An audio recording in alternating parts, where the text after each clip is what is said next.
যে আমি খুব সিরিয়াসলি বলছি, তারপরে যদি আমার ভাই যেহেতু কমেন্ট করেছেন, উনি চান আমি ওনাকে এম্বারাস না করে আগামীতে যদি ওনার পর্দার মাইক্রোওয়েভ লাগে, আমি আমার তরফ থেকে ওনাকে একটা মাইক্রোওয়েভ দিতে চাই, এবং আমি প্রধানমন্ত্রীকে রিকোয়েস্ট করতে চাই যদি ওয়াশিং মেশিনটা উনি দেয়, এবং হোম মিনিস্টার থাকলে আমি বলতাম যে উনি পর্দাটা যদি কিনে দিয়ে ওনার সংসারটা আমরা গোছায় দিতে পারতাম। মাননীয় সদস্য, এটা পয়েন্ট অফ অর্ডারের মধ্যে পড়ে না। দ্বিতীয়ত, যে এই সদস্য বাজেট সেশনের উপরে বক্তব্য রাখতে গিয়ে বলেছেন, বাজেট সেশন এমন একটি সেশন, বাজেট বক্তব্য এমন একটি বক্তব্য, সেখানে অনেক বিষয়ে বক্তব্য রাখা যায়, এবং তাছাড়া একজন সদস্য তার সুবিধা অসুবিধার কথা বলেছেন।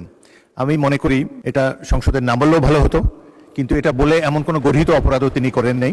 আমাদের হাউস কমিটি আছে, সেখানে আমরা সংসদ সদস্যদেরকে আসবাবপত্র ইত্যাদি আমরা দিয়ে থাকি। সেই হিসাবে তিনি যদি সকল সদস্য, তিনি তার নিজের জন্য চান নাই, সকল সংসদ সদস্যদের জন্যই, যারা হাউসে সংসদের দেওয়া ভবনে যারা বসবাস করে তাদের সম্পর্কে বলেছে।